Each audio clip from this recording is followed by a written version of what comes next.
Interest rates jump to 5%, the highest in 15 years. A sharp rise after yesterday's shock inflation figures. The Bank of England is battling to bring down soaring prices, so this time will it work? And how will it work for you if you have a mortgage? Also ahead, can the Titan be found? The international team scouring the surface of the sea and the seabed for the missing sub. Following the science, a big day at the COVID inquiry as Professor Sir Chris Whitty and Sir Patrick Vallance give evidence. And 75 years since the Empire Windrush docked, celebrating the pioneering people who came from the Caribbean to help rebuild post-war Britain. My idea was to work and raise a good family. And I think I've raised a beautiful family.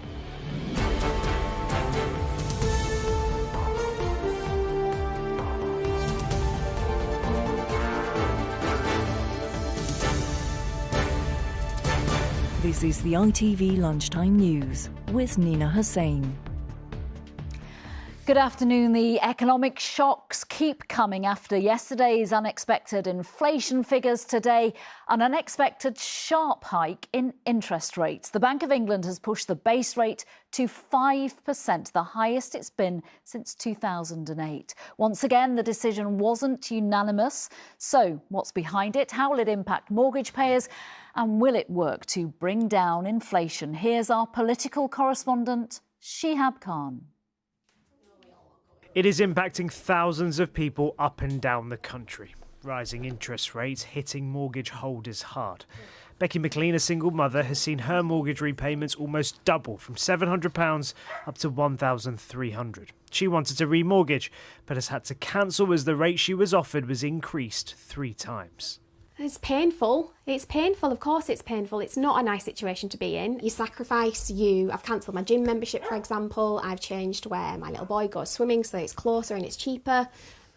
We go supermarket shopping on an evening when things are reduced. For those like Becky thinking of remortgaging, it's about to get worse. Today, the Bank of England raised interest rates for the 13th time in a row, announcing a rise of 0.5% to 5%, the highest since 2008.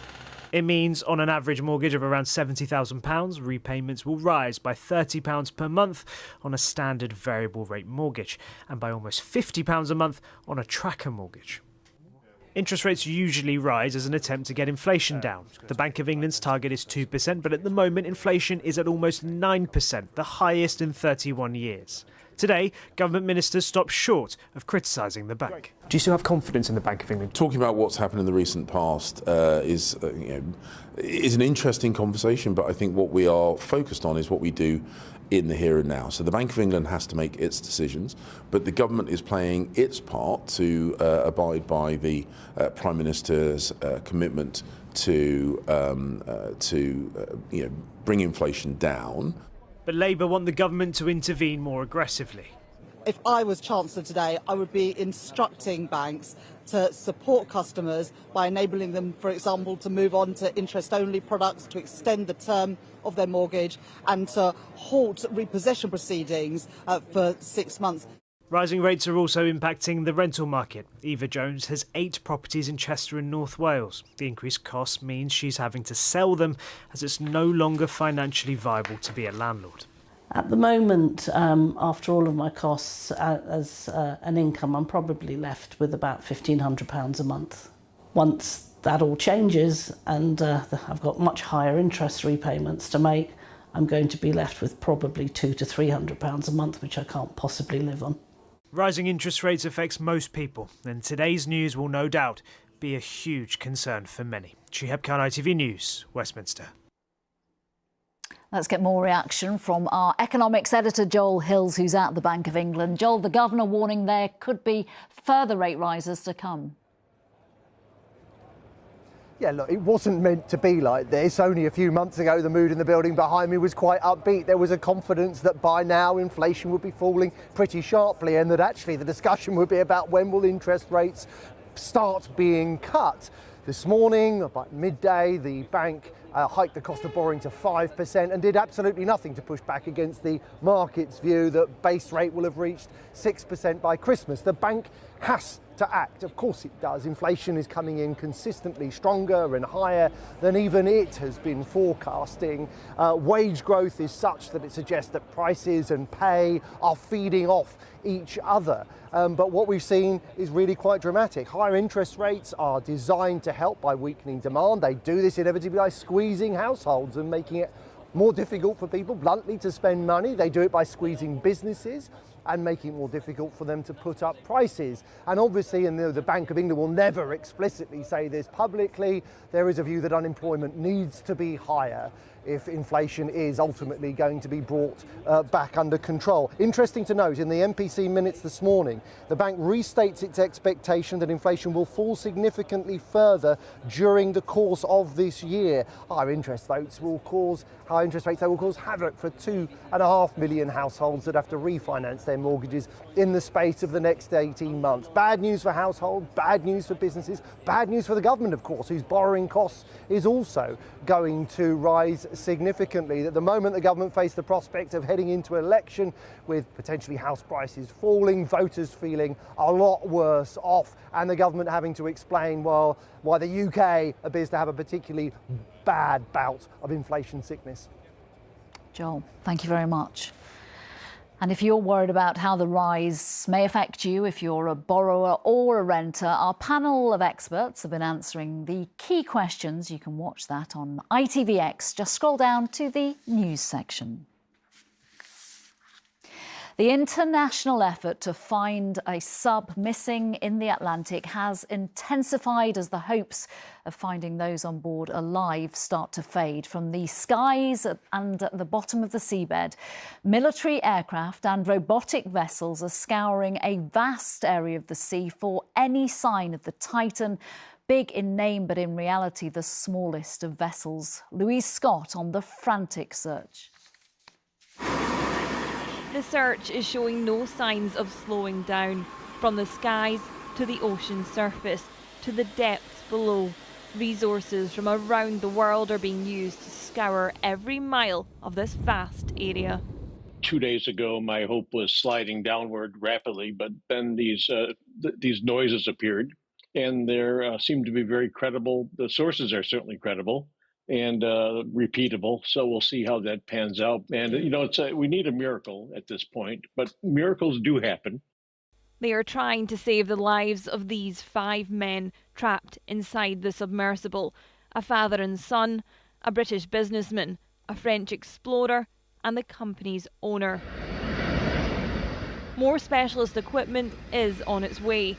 This US Air Force plane touched down in Jersey this morning to transport another remotely operated vehicle to St John, which could help recover the vessel. We work past 5,000 metres as a matter of course, as standard, with both of our vehicles. So this particular vehicle has worked on the Titanic site before. The crews are very familiar with the conditions on site, and we have an incredible track record at depth.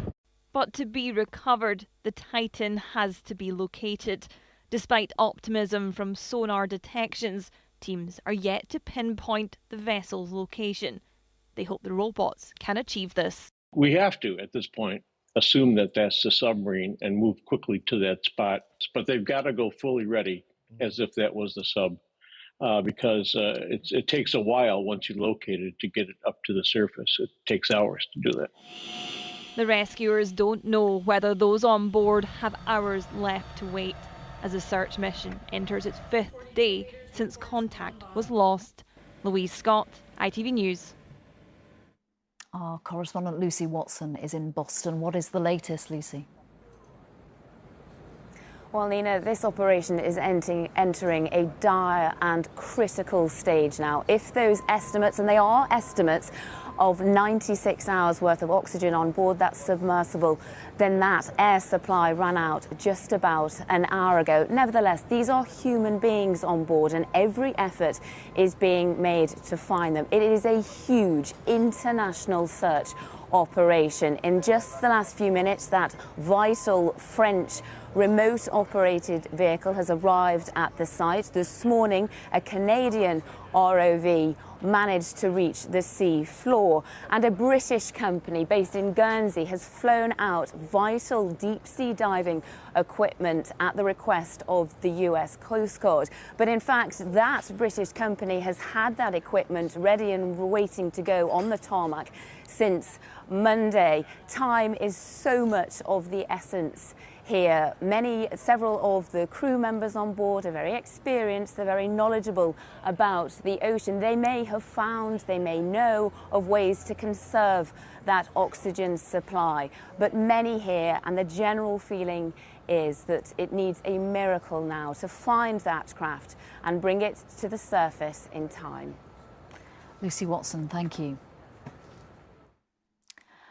To the latest on the COVID inquiry now, and today it was Professor Sir Chris Whitty's turn to give evidence. The Chief Medical Officer for England was in charge as the pandemic hit. Our health correspondent Martin Stew has been listening. Martin, what has he said so far? Well, Nina, you've got to remember that this stage of the COVID inquiry is very much focused on how prepared and how resilient the UK was. Nothing to do at the moment with what the government's response was. And Professor Sir Chris Whitty arrived early this morning. That face we'll all recognise from standing on the podiums during the pandemic. One of the first things he said, actually, bearing in mind he was a chief medical officer who worked on the wards as well, was, "I just want to say to the families, I saw the extraordinary devastation caused by COVID firsthand." Now, he said compared to other Western countries, the UK had a very good system in place, but perhaps lessons could have been learned from other Southeast Asian countries who had been through SARS and MERS, two other pandemics beforehand. And he did admit that more could have been done. I certainly agree that we did not give sufficient thought to what we could do to stop in its tracks a pandemic on the scale of COVID, or indeed any other pathogen that could realistically go there. I do think, on the other hand, it is sensible to have a plan for if everything fails, what are we going to do?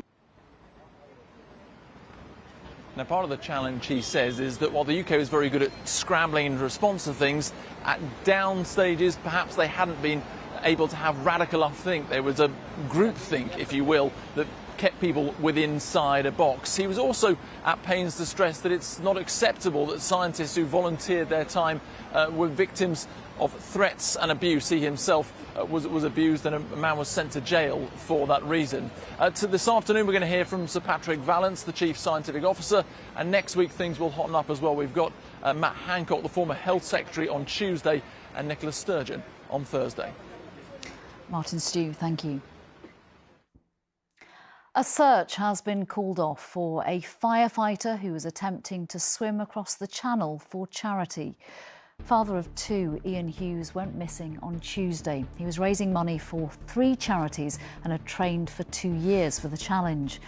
The West Midlands Fire Service says his disappearance is unspeakably sad.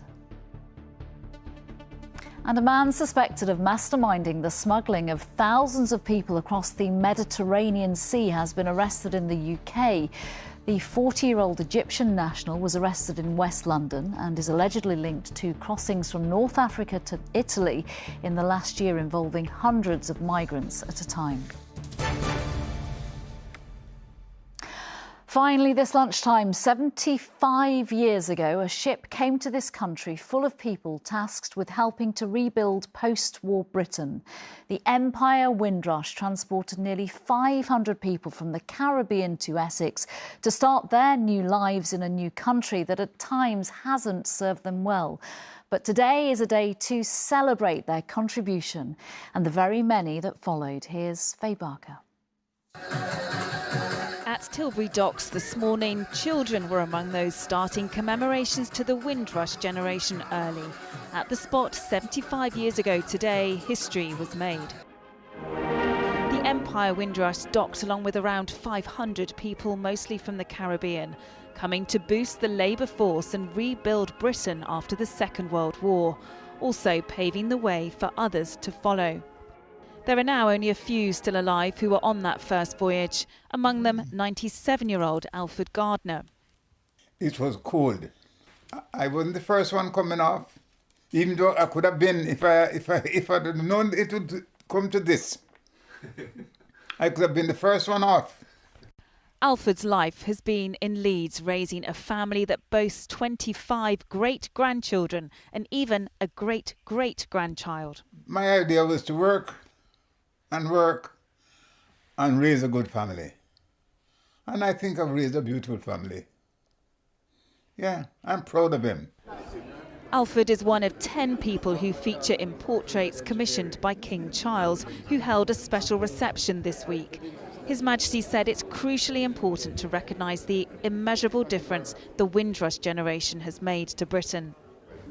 And life did indeed change. The Prince of Wales has also released this tribute today. These voyages also gave to our nation, helping to rebuild our country and adding to our culture. Their contributions to the Britain we know now cannot be overstated. Today is a day to honour the legacy of the Windrush generation, celebrating their achievements, expressing gratitude, but also acknowledging the struggles they've faced. A service at Windsor this morning, a moment many will see today to reflect a generation that changed the shape of Great Britain. Faye Barker, ITV News. Mary's here at 6:30 from me. Bye-bye.